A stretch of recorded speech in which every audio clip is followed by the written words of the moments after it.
everybody. Welcome to the show. Around the nation right here, TYT Nation. Your host, Jeff Waldorf. Welcome. We've got a great Monday show for you guys today. A lot of stuff to talk about over the weekend. Happy May Day as well. So May 1st, May Day, welcome. We're going to have a great show. A lot of our topics, man, basically has to deal with how much of an idiot our president is. This is sad. Very, very sad. Baby. Okay. But seriously, though, we do have an idiot in chief. And I've got a couple of stories that deal with why. Even down to Trump asking, what was the Civil War about? Why was there a Civil War? Oh, dear God. We have that. We have him asking that ridiculous question. And then, of course, on to policy questions, of course, talking about how he does not understand what is in his own what is in his own legislation that he's supposedly in favor of. Doesn't know. And I have an interview that shows you that, of course. Then we have the new funding of the emergency funding from Congress that might go through this week. Very, very important. Avoiding a government shutdown. Being able to fund the government until September at the very latest. Where we go through this whole damn thing all over again. Because I don't think we've passed a budget in like 8 fucking years. So there's that. Corporate tax holiday. That's in Donald Trump's tax plan. Wants to do that again. We'll talk about that policy, of course. And then to change the subject, we've got American Airlines doing something good. With all the negative press about the different airlines, it's nice to actually be able to report on something good. But wait, there is another angle to this, of course, and that is the reaction from Wall Street, from investors, from shareholders related to United. I'm sorry, not United, American Airlines. I'm getting them mixed up, which is not a good thing because American Airlines actually seems like it's doing the decent thing and not, doing the ridiculous things that have been getting United Airlines into trouble. I'm doing it again. See, I'm doing it again. Names are hard. Words are hard. Okay. Finally, of course, we do have more good news on gay conversion therapy. From the Supreme Court as well. And of course, tomorrow, I'm seeing a lot of references to Reince Priebus talking about Trump challenging the First Amendment. Oh boy, I'm going to rip that apart tomorrow with Ron Placone. So I'm saving that story for tomorrow because I'm sure Ron and I are going to have a lot of interesting things to say. And we're going to basically crush Trump. So that'll be fun. All right. So anyway, let's get to the first story. Before I get to the first story, I should say that I'm going to do some patron shout-outs, people who support the show. Patreon.com/TYTNation. We have still not recovered our income from YouTube. We might never recover from YouTube, so it's more than ever. It is important to support independent creators on YouTube with Patreon. So you bypass YouTube, patreon.com/TYTNation, $1, $3, $5 contribution. You can help keep independent progressive media going and growing. So we will bypass the need for YouTube revenue altogether, which would be fantastic, and as well be able to do some great things in the future, like expand our operation here, provide more shows, do stuff like that. So, man, growth. It's on my mind. So I want to do something nice. I want to do something with the show, with the channel, and continue to expand it. So, and by the way, congratulations to the Young Turks for reaching $2 million in donations through their campaign. That's amazing. They're going to hire, of course, some amazing people to do reporting. So that's great. So I look forward to, of course, sharing that stuff with you guys, sharing those reports. So I'm going to start doing that in the future. So, do their coverage, find their breaking stories, and do some commentary on them as well. So And this isn't stuff that, normally a lot of places cover. So, all right. Anyway, with that said, let's start out. We'll have a little bit of fun, sort of, but also it's like it's so stupid you want to laugh, but on the other hand, it makes you kind of want to cry because this is the president of the United States. Anyway, let's talk about it. Donald Trump was recently interviewed on Sirius XM radio, and he was asked so he had asked one of the most ridiculously uninformed questions. Let's take a look. I mean, had Andrew Jackson been a little bit later, you wouldn't have had the Civil War. He was a very tough person, but he had a big heart, and he was really angry that he saw what was happening with regard to the Civil War. He said there's no reason for this. People don't realize, the Civil War, you think about it, why? People don't ask that question. But why was there the Civil War? Why could that one not have been worked out? Dear God, he's dumb. The Civil War. Why couldn't we have worked that whole thing out so we could avoid that whole Civil War thing? How the hell did this guy get through school? I mean, not even well, Texas. You might want to not look at Texas textbooks because they are ridiculously terrible. But look, man, how did he get through college? Well, I have an answer for you: Daddy and Daddy's money. This man has no idea what the hell he's talking about with the Civil War. Okay, so let's take Jackson here. Now, Jackson was the 7th president of the United States. Okay, so fairly early on, right?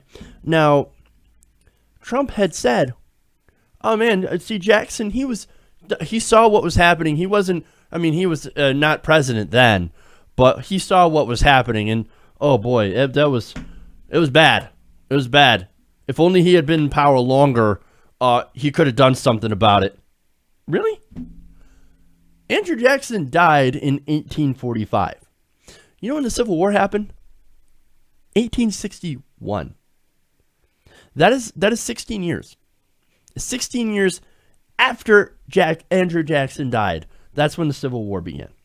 Now, look, you could be generous and say, hey, man, look, you could see some of the tension and some of the stuff that was leading up within that span of time. Okay. Before at Jackson's death, maybe there's some tension between the northern and southern states, and maybe that could eventually, in his mind, lead to a conflict. That's being super, super overly generous. Okay. But see, even 16 years out and beyond, I don't think anybody really saw the eventual, the fact that there would be a civil war. It's insane. Not only that, but of course, the biggest issue here is, and I think this is one that a lot of people are addressing, is the question, well, people don't ask that question. Why was there a civil war? Why could that not have been worked out? Again, he talks like a third grader, so sometimes it's hard to read. Okay, well, look, I can answer that question. Anybody who's knows even a little bit about history, and I'm not talking about the Texas textbooks, okay? Anyone who knows history, the actual facts, can point at the fact that the South wanted the right to own people. The North, however, well, they did not. They did not have a slave economy. The South had the slave economy. Now, of course, there will be some people that are like, again, reading those Texas textbooks, no, Jeff, you're wrong. No, this was about states' rights, man. It was about property rights. You're just spouting liberal propaganda. I mean, come on, that's not true. It was all about states' rights. It was about taxes. It wasn't about slavery whatsoever. Oh, really? Let me ask you, what state right was this about? Oh, right. The right for people in the states to own other human beings. To enslave them, beat them, whip them, chain them, rape them, and kill them. That's what that was about. And as far as property rights, also, you know what? That's right.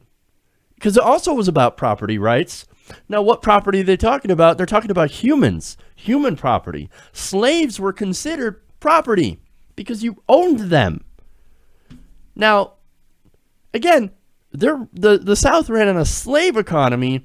The North did not. There were a lot of abolitionists in the North. Now, that seemed like there was a pretty big difference to overcome, since, again, the South, all their industry relied on slave labor. Okay. Now, you also had the fact that even before Lincoln had been sworn in, Lincoln wasn't even president at the time. It was outgoing President James Buchanan. That this happened. You had these states, these southern states that had seceded prior to Lincoln even taking off the oath of office. Okay, they broke away from America because they decided they didn't want to be Americans anymore, and then afterwards, they decided to attack America. They decided to attack the American military, Fort Sumter. These people were anti-American. That's why there was a Civil War. That's why. Nobody asks that question because this should be common knowledge. People should know this. It's taught in school. But of course, if you've never picked up a book, if you just got to breeze your way through college because you have daddy's money, well, I mean, you don't actually have to learn anything. Daddy's going to bail you out and just give him some extra contributions. Say, pass my idiot son. Make sure he gets his degree. Yes, sir.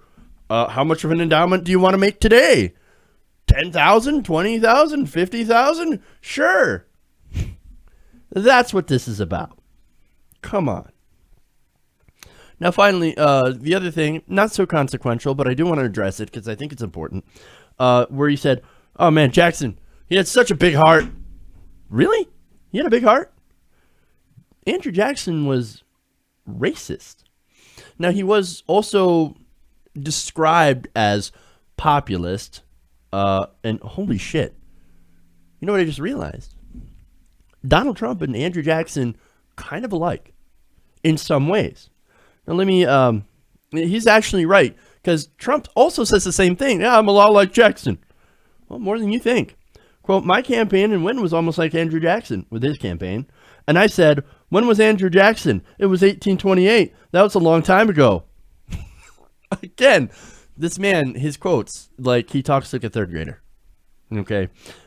And he also said, that's Andrew Jackson, and he had a very, very mean and nasty campaign. Because they said this was the meanest and nastiest, and unfortunately it continues. What continues? The mean and nasty campaign? Yeah, okay. Well, you also ran a mean and nasty campaign. I don't know if you realize that. And to be fair, Hillary Clinton also ran a nasty campaign against him, which of course there was no vision. We've been through that, okay? You know all the faults with the Clinton campaign. He also ran a bit of a nasty campaign that was very racist. Now, another parallel here is that Andrew Jackson also used the media to great effect, as did Donald Trump. So, very interesting. So you've got that, you've got racism, you've got genocide. Well, okay, let's be fair. Donald Trump did not do genocide. Thank goodness. Now, Jackson did when he signed the Indian Removal Act. Now, that led to the Trail of Tears that killed nearly 4,000 people, often from starvation or exposure to the elements. So that is a great human rights disaster.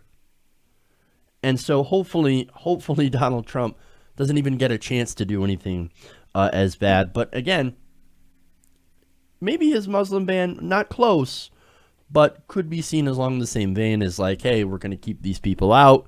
I don't care if they're dying over in Syria from our bombs, because we're bombing over there now. Don't care. They get caught between 3 different armies. They got nowhere to go. Sad day. But anyway, let's hope, of course, the similarities end there. Now, all of this makes me think of the saying, those who are ignorant of history are often doomed to repeat it, right? Well, in this case, you can't get much more ignorant than President Donald Trump. God help us all. Okay. So there's that. All right, more idiocy from our commander in chief. Sad. Now, on Sunday, President Trump gave a long interview on CBS about his healthcare plan, North Korea, some other stuff. Now, the part that I want to focus on is about what's in his healthcare plan and how he doesn't seem to know what's actually in the revised version of the healthcare plan. Now, it's becoming more and more obvious that he doesn't look at policy, he doesn't understand policy, and he either doesn't understand policy, or he's just plainly lying about it. I guess you guys be the judge. Now, this comes from Vox, and Sarah Cliff writes, his responses to basic questions, like what provisions the bill includes, and this is the AHCA, or how it would change the health insurance system, suggests he either doesn't understand how the AHCA works, or doesn't want to tell the truth about it. Again, this is also, I mean, when you look at this interview, and we'll post a description, I couldn't get the videos to work, unfortunately, but man, you watch this, you realize this guy either doesn't know what the hell he's talking about, or he's doing a very, very poor job at misleading people. Now, personally, I think it's a little bit more A than B, like he doesn't understand anything. And there's significant evidence, I believe, to back me up that Donald Trump is indeed a moron, a useful idiot. Now, he might even be dumber than George W. Bush. So don't believe it when he says, And then they say, "Is Donald Trump an intellectual? Trust me, I'm like a smart person. Believe me." All right, anyway, so let me give you some examples here. Now, Cliff notices that Dickerson basically, during this interview, he grilled him on some pretty basic questions. Not the politics of it, not like, oh, do you think it's going to get through Congress? Do you think you're going to win on this issue? No, talking about very basic policy issues that somebody who is the president, who's championing this bill, who wants to get it passed, should know what's in it. Okay. Now he says, look, yes, what elements are in the bill? What do you think of this? Now, Trump, he's like, well, the elements, what are you talking about? Pre-existing. I'm in favor of pre-existing, right? It's going to be protected. Well, no, that's actually not what's going to happen. Under the latest amendment to the AHCA, the one that got the Freedom Caucus on board, well, see, the thing is that the Freedom Caucus was against this bill unless they actually took the pre-existing conditions out nationally. See, that was something that they opposed. Well, now they're on board, which means that provision actually can't be in there. But of course, he has no clue. No, he said, no, pre-existing conditions, that's in there. It's national. We're going to keep it in. Now, he also goes in to start talking about the high-risk pools, right? But high-risk pools are not the same as guaranteeing coverage for people with pre-existing conditions. It's not the same thing. Look, because of the high cost of these pools, and we've talked about this before, you're going to end up having some reduction in premium, but only because you are pricing older and sicker people out of the market. That seems to be the polar opposite of a guarantee. A guarantee means if you're old and sick and have a pre-existing condition, you're not going to lose your coverage. Under a high-risk pool, you'll get coverage only if you can afford it. If you only have access to these high-risk pools, but not enough money to be able to afford insurance through them, is that really a guaranteed coverage? I wouldn't think so. Now, Cliff points out that Trump knows there were some changes to the bill because he pays attention to Fox News and watches television, so he has to at least know that, right? But he seems to get them backwards. Trump insisted that the updates were to strengthen protections for people with pre-existing conditions, people who are sick. Quote, we now have pre-existing conditions in the bill. We've set up a pool for the pre-existing conditions so that the premiums can be allowed to fall. Again, alluding to high-risk pools. Well, again, it's not going to help people that are in these pools. The premiums are going to go up to, and this is according to studies, CBO projections, it's going to go up to about 750% above what it is now. That's insane. In another part, Dickerson also asked if pre-existing conditions would be optional for the states. Trump said, no, we're changing that. But again, in order to get the Freedom Caucus on board, they had to say, okay, we're going to do pre-existing conditions in the states and allow the states to make that decision. But Trump just reversed it and said, no, we're going to have national. We're going to get rid of the state requirement and just do national. And then I eventually want to give it over to the states. But he doesn't know what he's talking about, okay? In order to get the Freedom Caucus on board, as I said, they had to support allowing these states to decide. Now he's backtracking. He's getting rid of that. He's either changing his position, something that shouldn't be surprising, or is equally unsurprising. He doesn't understand what that actually means because he doesn't know policy. He doesn't read policy. He doesn't understand policy because he has the mental capacity of a 12-year-old. And that's being insulting to 12-year-olds, I realize. And I do apologize to those people. Look, he doesn't know. Either he's lying or he has no idea. Look, what he's proposing, what he's going out there and talking about, and what he talked about on the campaign trail is not the same plan. What he talked about is unicorns and pixie dust.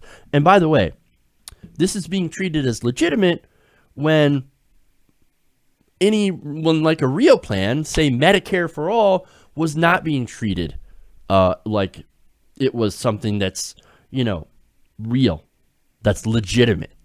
And that pisses me off to no end because Medicare for all is the real plan. That's what we should go to. And you know how it works? It works because it works in almost every single other industrialized nation in the world. If they can do it, the richest country in the world can do it. Now, it's funny, too, but sticking on the point of Medicare for all for a second, is that it would actually do all the things Trump wants it to do.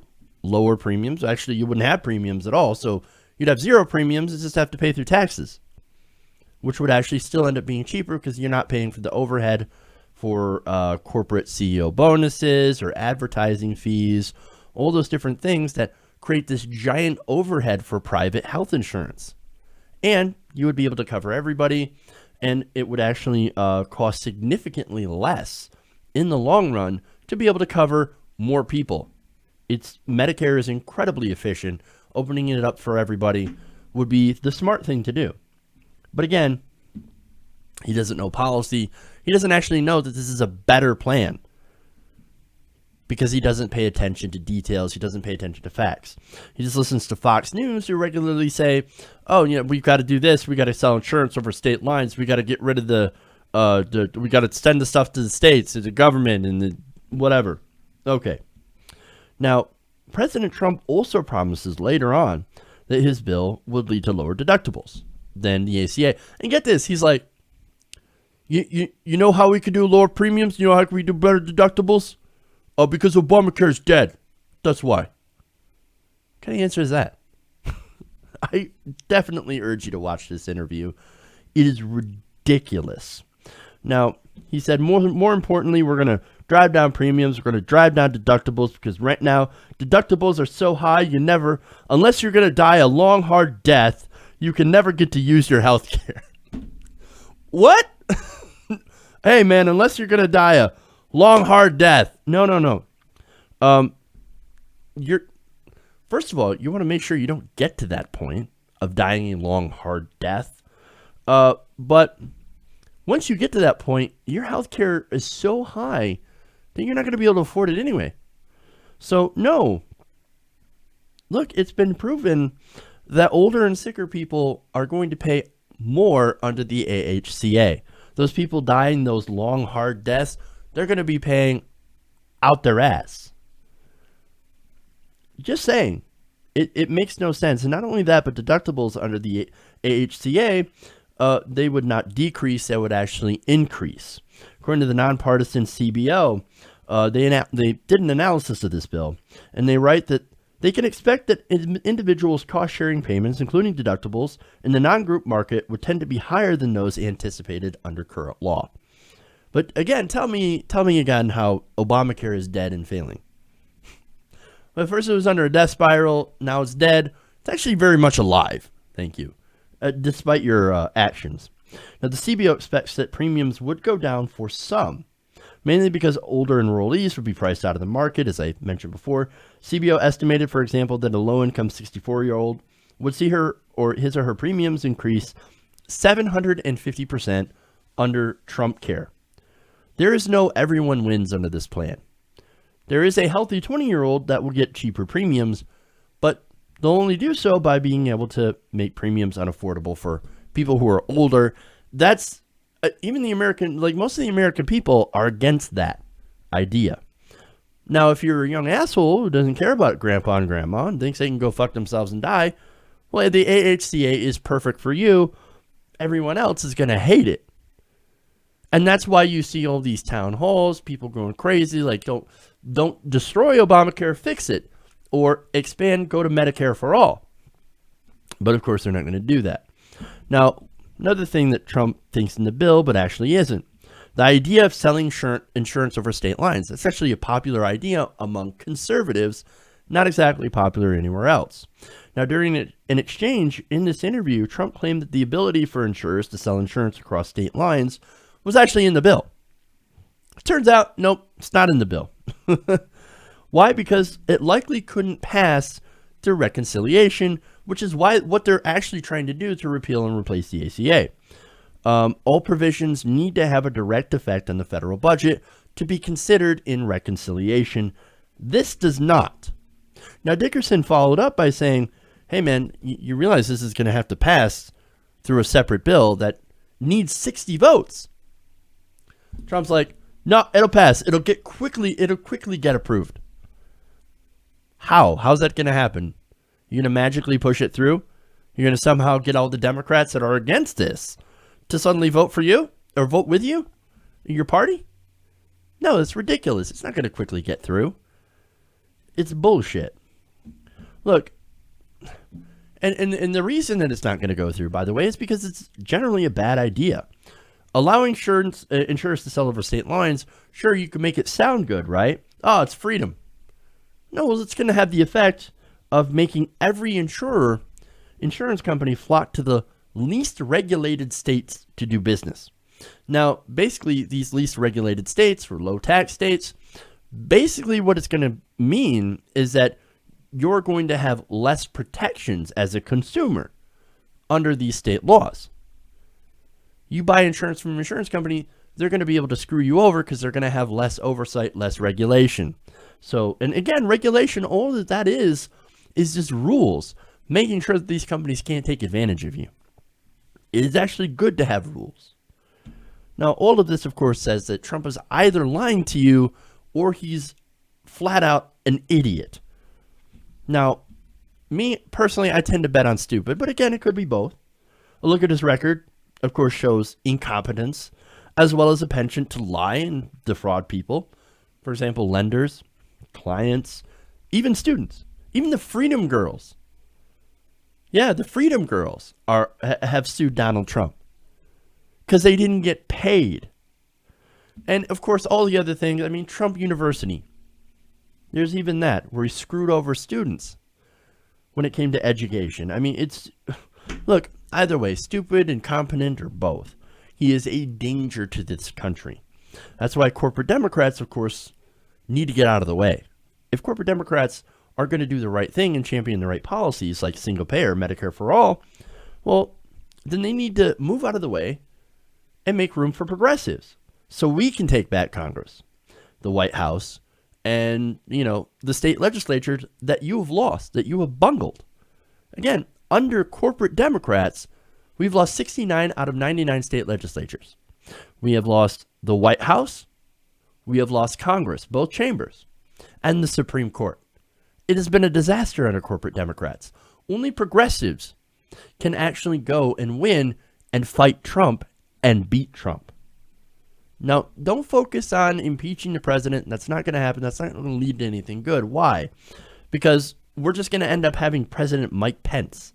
And that is equally, if not more, terrifying than Donald Trump. If the Democrats want to beat this guy, you're going to have to run on a progressive populist platform. Stop taking corporate money.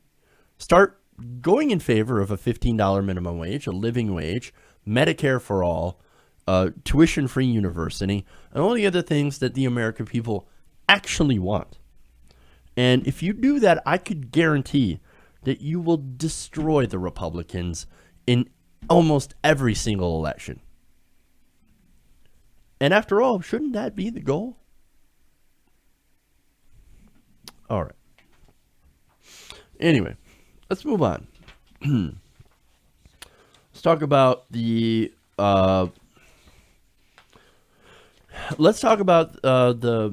temporary budget here. So that just recently passed. More policy here around the nation. So, all right.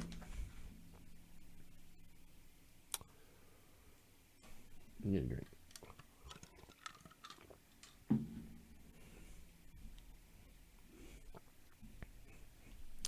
Now, lawmakers have reached a tentative agreement on Sunday to fund the government. Now, this funding bill would fund the government through the end of September, thus avoiding a government shutdown, which would look very, very bad for Trump, very, very bad for the Republicans after his disastrous first 100 days. Now, Congress is expected to vote on this $1 trillion spending package early this week. Now, interestingly enough, there are actually some victories in this bill. Now, that's amazing. Now, let me detail some of the good and some of the bad. Of course, it's a mixed bag. Now, one of them is that the wall, the Trump wall, receives no funding whatsoever. So they have shut down the wall in a huge, huge concession. That's right. Democrats, along with the Republicans, have blocked the wall. For right now, anyway. Now, there's also a victory, though, for Republicans, too. Now, they ended up getting $1.5 billion in additional funding for border security and $12.5 billion in new military spending.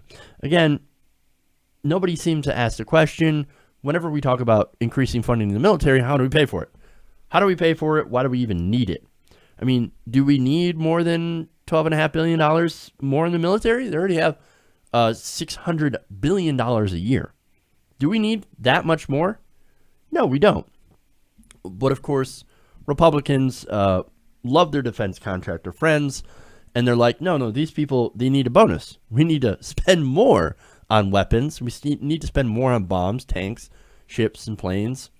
That's what we need to do. And of course, unfortunately, Democrats had to agree, but they did get some concessions. Now the new border security money comes with strict limitations that the Trump administration can only use it for technology investments and repairs to existing fencing and infrastructure. Now, look, on that, maybe they might create some temporary jobs. It's not a bad thing, but I think that money would be better spent fixing infrastructure in other places. For example, replacing all the dirty lead pipes in Flint. And of course, there's other infrastructure projects all over the nation that could use that money instead of spending it on border fence. I mean, look, we desperately need that money in order to fix some of our communities. But no. Let's spend all this money, billions of dollars, fixing our borders at a time where immigration from Mexico is at net zero. You realize, too, building a wall, fixing the fence, doing all that stuff, that actually encourages people to stay in, right? That actually helps undocumented immigrants stay in the country, making it harder for them to go back home. I thought you wanted them to go home. I think immigration has positive impacts. You don't. So why are you building stuff to make them stay in? It doesn't make any sense. But anyway, regardless, again, I keep mentioning some of the positive things, so I'm going to get to that. Schumer and House Minority Leader Nancy Pelosi boasted that they are able to force Republicans to withdraw more than 160 unrelated policy measures, known as riders, including those that would have cut environmental funding and scaled back financial regulations on Wall Street. Oh, so look at that. You actually have, you don't have a reduction in environmental regulations, at least on this, and you still have Wall Street regulations. That's not bad. Okay. Now, there are some other things. Democrats plot to include a $295 million to help Puerto Rico continue making payments to Medicaid, $100 million to combat opioid addiction, and increases in energy and science funding that Trump had previously proposed cutting. Not only that, but if passed, the legislation would continue to fund Planned Parenthood through the government. Oh, look at that. Not only that, but the package includes $61 million to reimburse local law enforcement agencies for the cost of protecting Trump when he travels to Florida and New York. Now, that, of course, is more of a giveaway to Schumer and Representative Nita Lowey, who are both from New York. Like, oh, man, our cops are spending so much money on protecting Trump. I want to get some of that back for our police officers. Okay. Now, among some of the other bipartisan victories is $407 million in wildlife relief for Western states and a decision to permanently extend a program that provides health care coverage for coal miners. So there you go. So all in all, it's a bit of a mixed bag. It's bipartisan. It's okay. Planned Parenthood's going to get their funding. They're going to get some help to combat the opioid addiction. That's good. More funding for science. That's always a good thing. And it also includes language that bars the Justice Department from blocking state implementation of medical marijuana laws. Now, in return, of course, the Republicans get their military spending, and they get some border security spending. So as far as negotiations go, this seems to be one of the better spending bills. Again, better, not fantastic, not amazing, just better. So at least there's something. Okay. Now, let's see. So let's talk the politics of it for a second here, because that's going to come up. Now, Republicans, now that they're in charge, I think that they're trying to show that they have the power to negotiate with the Democrats. Again, the Democrats are in the minority, but they can block most of this stuff through the filibuster. So Republicans are kind of forced to be able to negotiate. And they're showing that maybe they can actually do so. At least they did more negotiation than they did during the Obama administration, which, of course, they showed absolutely no regard for the president and no regard for the majority. We're going to block everything. Democrats are saying, hey, we're not children like you. We can actually make some concessions to make sure that we don't have a government shutdown. So, okay. Now, as far as people who are or so-called moderates and also independents, this actually might look good on the Trump administration and the Republicans, since right now they're so incredibly unpopular. So again, this is the politics, right? Now, the other part of that is that the base is probably going to hate this. The Trump base. The people that were like, build that wall. And the same people that wanted to defund Planned Parenthood, they were the biggest losers here. To those guys, do you feel stupid or what? See, look, the Republican Party, Donald Trump, they play you.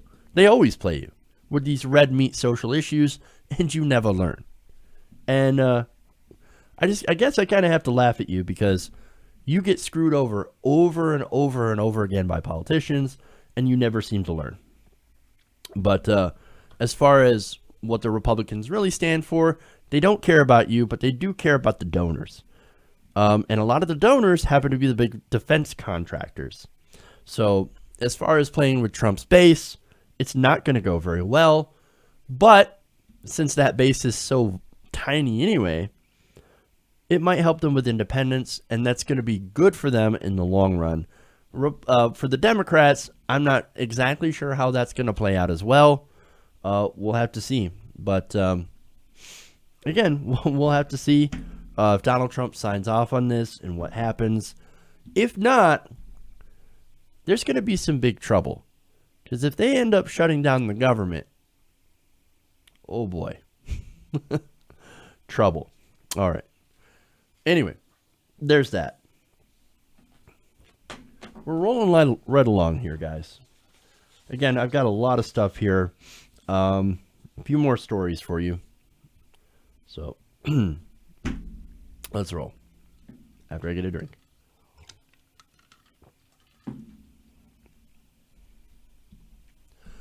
Now, as part of President Trump's plan to overhaul our tax system, the Trump administration has proposed a tax holiday for corporate earnings stored overseas. That's right, tax holiday. Now, this so-called holiday could lead to tax rates for offshore corporate profits be slashed from 35% all the way down to a low 10%. Now, that, of course, would be on the over $2 trillion stashed overseas. That is a great deal of money that is just sitting over in the Cayman Islands. They want to cut that to 10%. Now, Republicans in Congress, of course, have been looking to do a tax holiday for years, and now with them in power, they actually look like they might be able to do this.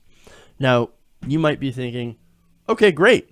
They're going to bring that money back, and they're going to invest in jobs. They're going to invest in infrastructure, right? And the government's going to get some of that money, and they're going to get 10%.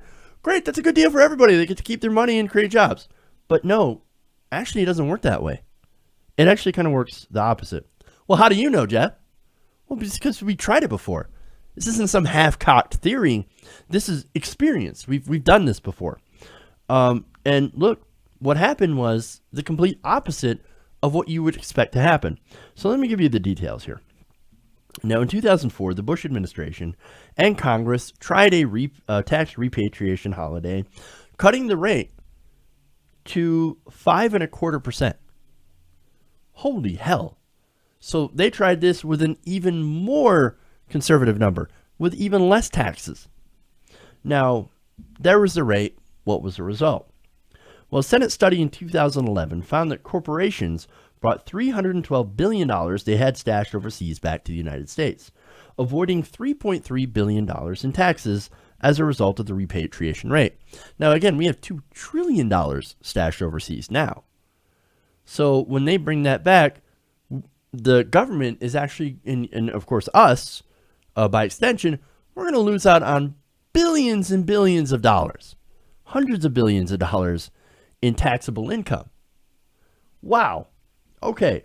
Now, again, they repatriated this money, very low tax rate.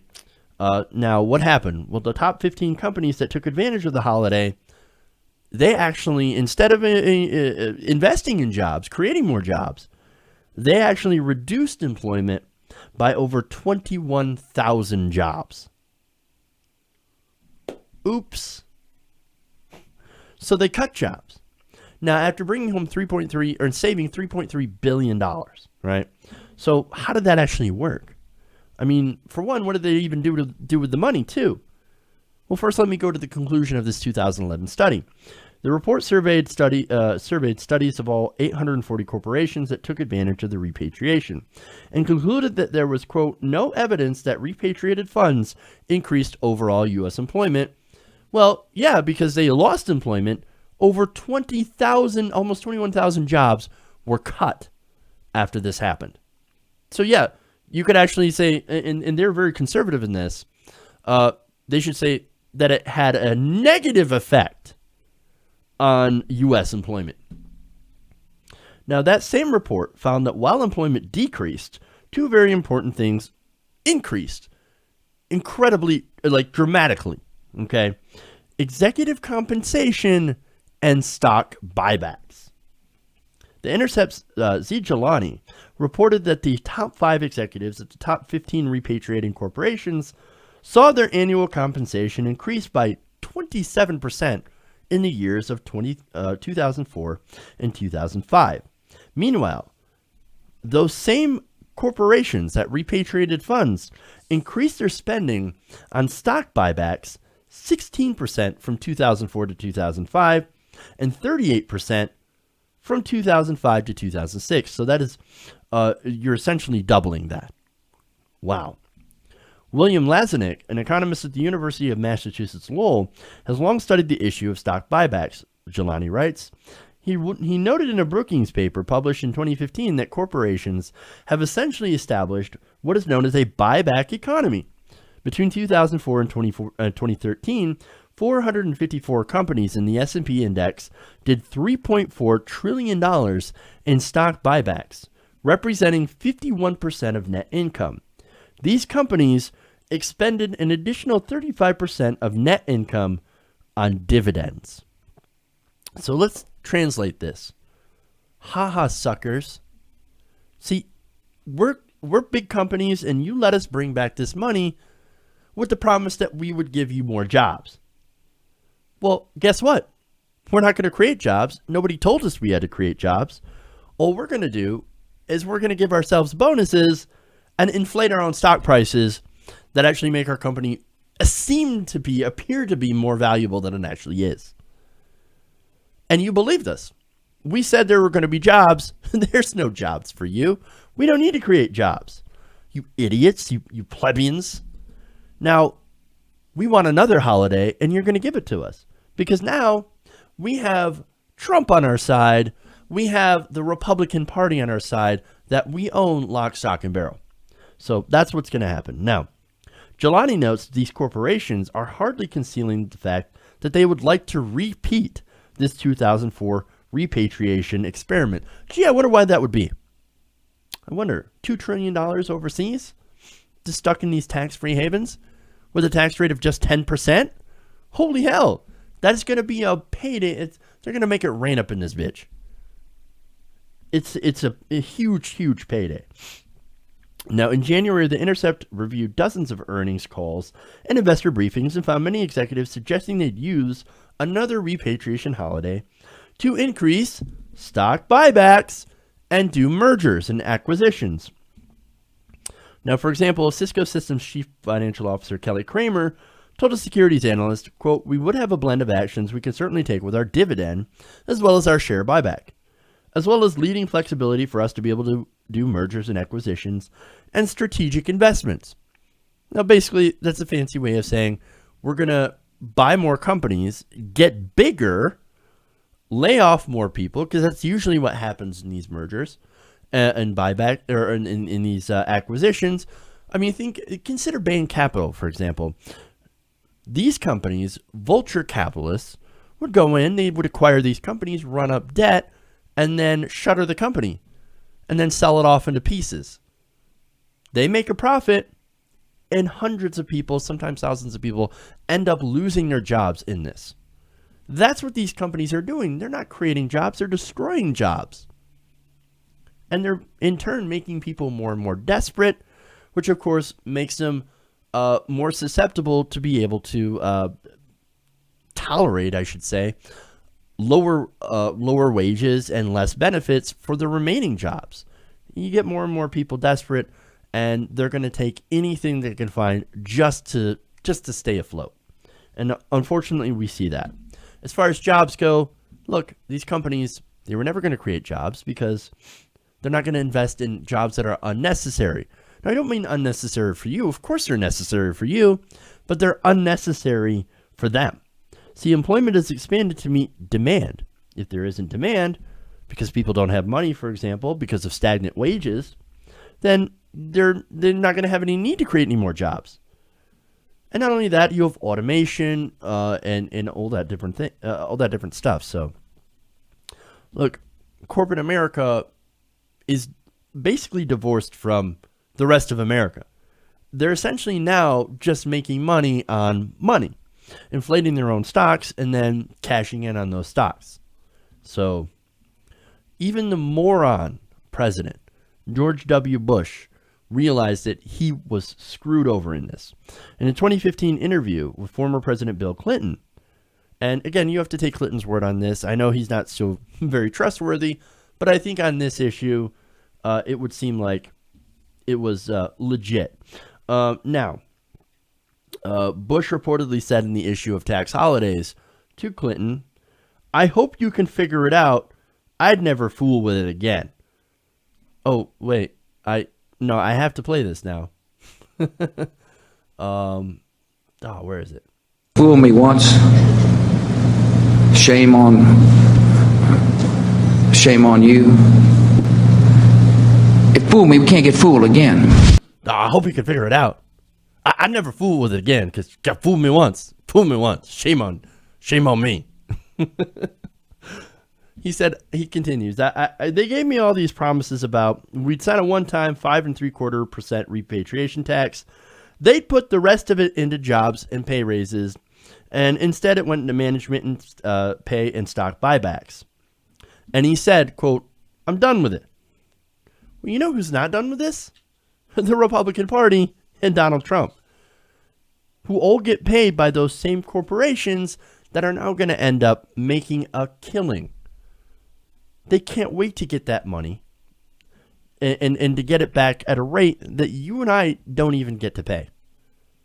Remember, they're getting a huge tax cut because they're hiding their money away from taxes. That is tax evasion. I mean, look, can you guys hide your money in the Cayman Islands and then end up paying a lesser rate? No, of course not. These are special rules created for the wealthy and corporations. They were carved into this tax code by politicians that are bought by these same corporations. Also, they can enrich those donors so they can get more and more campaign contributions. That's what this is about. And now Donald Trump, he's ready to do this again. If you think any of these politicians are for the people, think again. As far as Trump goes, he's the same old Republican, only there to serve himself and the donor class.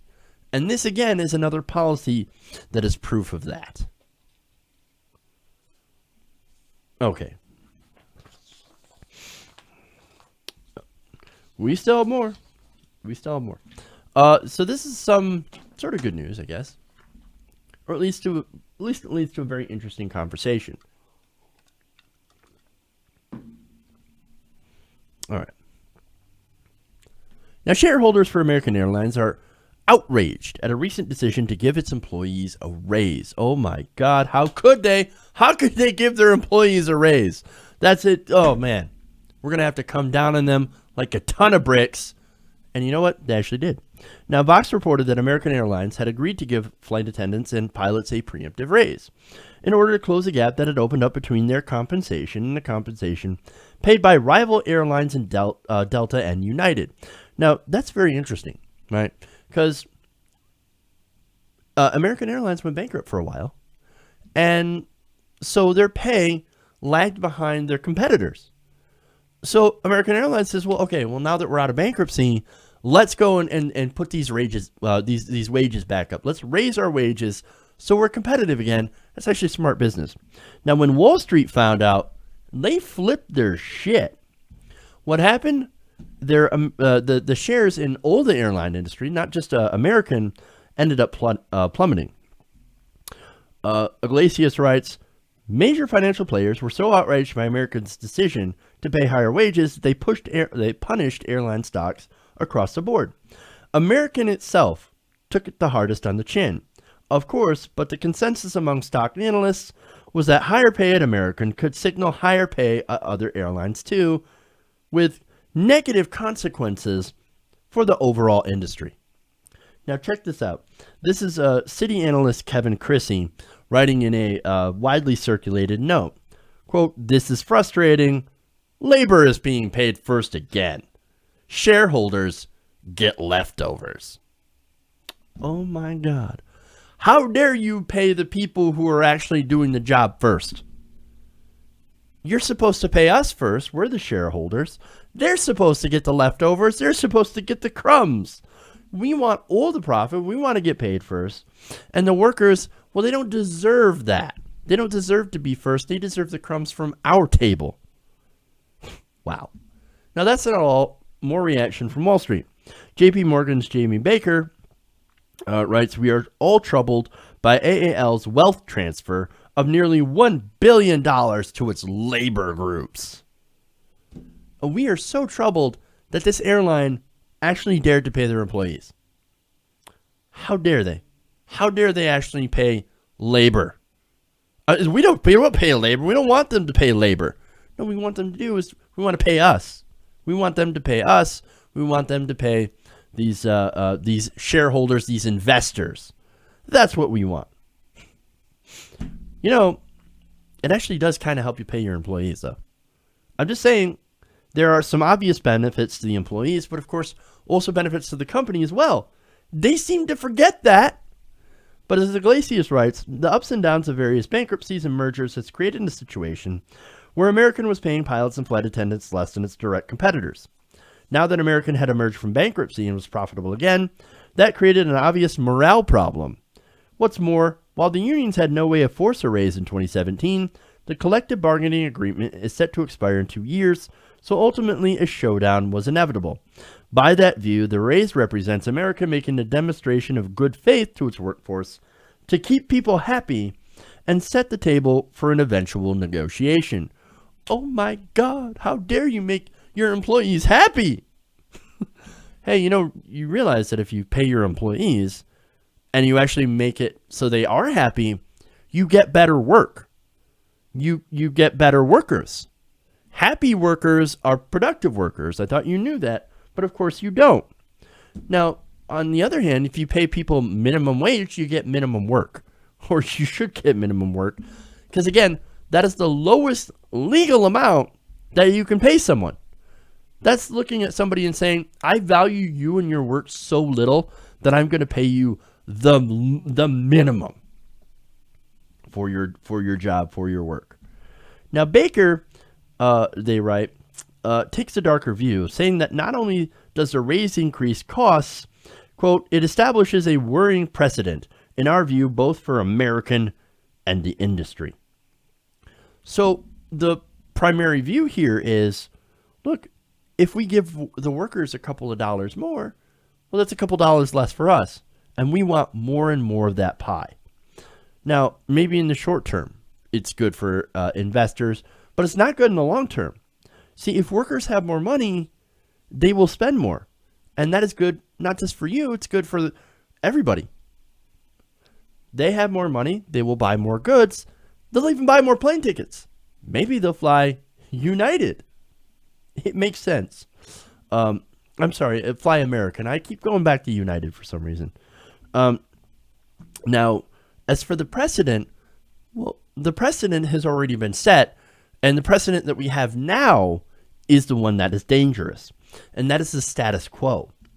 A report last year from the Organization for Economic Cooperation and Development shows that both in the United States and other rich countries, workers as a whole have been receiving a smaller and smaller share of national income, and again, that's because of neoliberalism, right? Now, I make the argument of neoliberalism, the legacy of the Reagan tax cuts, but of course, it is happening in other places as well. So it's that great, so-called great conservative comeback and corporate takeover combined with neoliberalism. Now, Glacius seems to have his own idea, and that is the trend of worker income decreasing is what amounts to a management fad for treating workers poorly. That's his view. Now, I do think that is a factor. I think there's a lot of different factors that play into this, but certainly he presents an interesting idea. It's no surprise that there are companies out there that want to crush the worker. Like, for example, they crush labor already. A lot of these companies want to crush labor to make sure that they can't fight for their own rights and their own pay raises, and they just want to crush labor outright. Desperate workers, however, they've been shown to take less. So that's what they want to do. Now, there are also some places, and I dare say, that don't even think of some of their workers as human beings. They're just numbers on a chart. Like, for example, human resources usually has the emphasis on resources. So it's more like they see the employees as easily replaceable cogs in a machine. Because the corporation itself is a machine. All it sees is numbers, all it sees is profit. And that's what's going on here. Now, we claim to value work in this country, but we don't value workers. We don't value human beings. We don't value people. Now, the people that do the job, again, we don't care at all. Now, we care about the job itself as a nation, as a culture, but, well, I mean, that is, of course, unless you're working at McDonald's, then we don't value the job, and we especially don't value the person, because, again, you hear people like, oh, if you're 30 and working at fast food, you're a loser. You failed at life, and you should have gotten an education, you should have gotten a better job. You're poor because, well, you wanted to be poor because you're working there. Look, that's our culture in a nutshell. Okay. We only value profit. We only value wealth. And look, maybe I could be wrong, but not everybody thinks this way. Maybe it's just the people that I read about, the people at the top, the giant corporations, the politicians, the wealthy elite. Okay, maybe they're the ones who think this way, but I think that it's more of a culturally pervasive problem, and I don't think it's the only problem. I think, again, you've got neoliberalism. And I guess the views of neoliberalism are endemic in our culture. But it's all about, for business, short-term profit and being against the idea of investing in their employees. And when they do that, they, of course, ignore the benefits and higher pay. Some of those benefits, of course, as Iglesias points out, broad-based income growth creates broad-based business opportunities, so there are benefits. The vast majority of Americans earn a living supplying services to other Americans. We are a service economy. So when the wages don't rise, we struggle to find economic opportunity. As the rich get richer, they still find limits to what they can realistically consume, plowing money instead into the financial assets. Again, what we've seen, making money off money. That creates low interest rates that the government could take advantage of to go deeply into debt and massively expand public sector employment. But of course, that's not what we're doing. Politicians, he says, with some good reason, are reluctant to embrace a growth strategy that is so heavily dependent on debt and centralized control. Again, I don't necessarily agree with him. But on his main point, as far as, hey man, the rich keep putting more and more money into money, where this money should instead go to the middle class and to growing the middle class. It's like what Nick Hanauer said during his TED Talk, right? This guy was a billionaire, venture capitalist, pillow manufacturer. The guy's like, hey man, I got billions of dollars, but I only need 2 pillows. I only need like 3 or 4 or 5 pairs of pants. That's it. I'm not gonna be able to buy enough pants or consumer goods to be able to make up for not having a middle class. As a result, like, I don't need to spend all my money because I already have everything I need. I really don't need any more. I don't need any more money. I don't need any more wealth. So I've got enough. So some of that wealth needs to go back to the middle class so that they can buy these things and so they can make up for what I cannot do.